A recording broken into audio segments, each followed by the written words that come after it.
आइए आज हम बताते हैं आपको पितृदोष के बारे में। क्या होता है पितृदोष?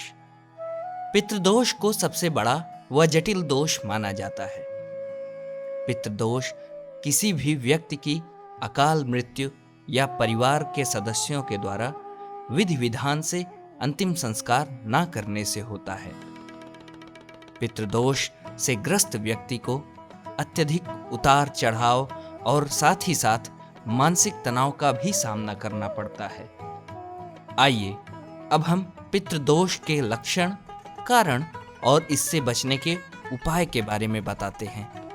जब कुंडली में सूर्य, शनि और राहु का प्रकोप होता है तो पितृदोष उत्पन्न होता है।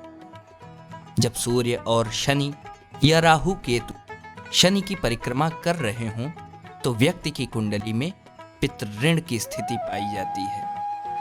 जिस व्यक्ति की कुंडली में पितृदोष होता है उसे पिता बनने के सुख की प्राप्ति नहीं होती है, और होती भी है तो वो जल्द ही उससे वंचित हो जाता है।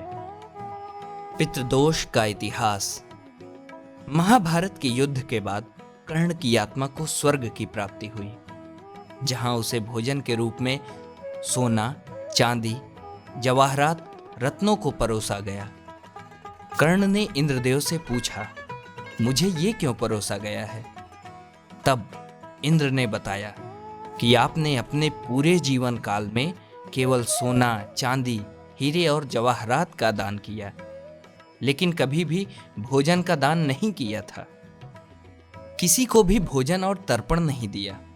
कर्ण ने इंद्रदेव से कहा कि वो कभी भी कुछ नहीं दे सका क्योंकि वो अपने पूर्वजों के बारे में नहीं जानता था। बातचीत के बाद इंद्रदेव ने कर्ण को अपनी त्रुटियों को ठीक करने का अवसर दिया। फिर उन्हें मृत्युलोक में लौटा दिया गया, जहां वे 16 दिनों तक रहे।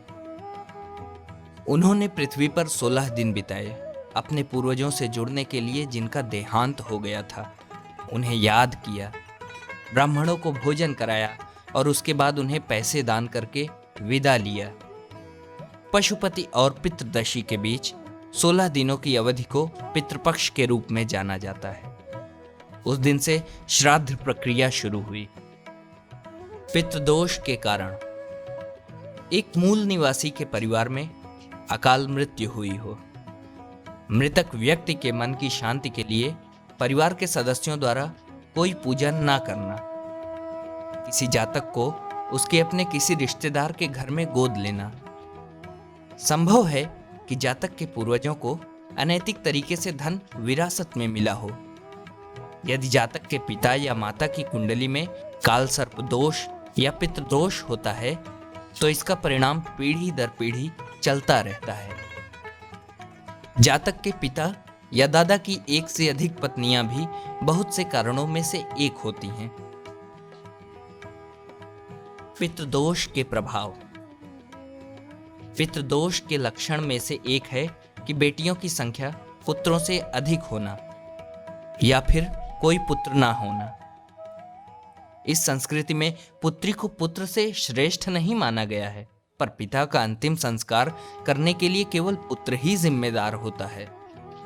यदि कोई व्यक्ति अपने मूल स्थान से दूर चला जाता है तो पितृदोष की गंभीरता कम हो जाती है। यदि वो विदेश चला जाता है तो इस दोष की गंभीरता महत्वहीन हो जाती है। जब पितृदोष की बात आती है तो स्थानीय के पास मामा नहीं होता, और यदि वो होता है तो उसका स्वास्थ्य ठीक नहीं रहता है। पितृदोष के उपाय।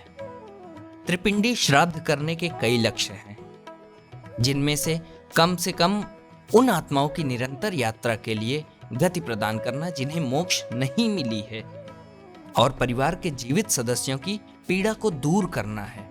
दूसरे शब्दों में ये मोक्ष और मुक्ति प्राप्त करने में निचले दायरे में फंसी आत्माओं की सहायता के लिए किया जाता है। ज्यादातर मामलों में पूर्वजों की 3 पीढ़ियों तक सीमित होने के साथ मानक श्राद्ध किया जाता है, पिता, दादा, परदादा।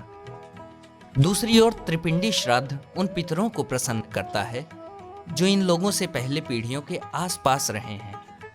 ग्रह सूत्र के अनुसार हर 12 साल में एक बार श्राद्ध को करने से पितृदोष को और भी कुशल तरीके से समाप्त करने में सहायता मिल सकती है। जन्म पत्रिका पितृदोष को इंगित करती है, तो व्यक्ति के माता पिता के जीवित रहते हुए भी इस समारोह को अंजाम देना आवश्यक है। पितृदोष से मुक्ति पाने के लिए प्रयाग पंडित को संपर्क करें या हमारी आधिकारिक वेबसाइट पर जाएं। धन्यवाद।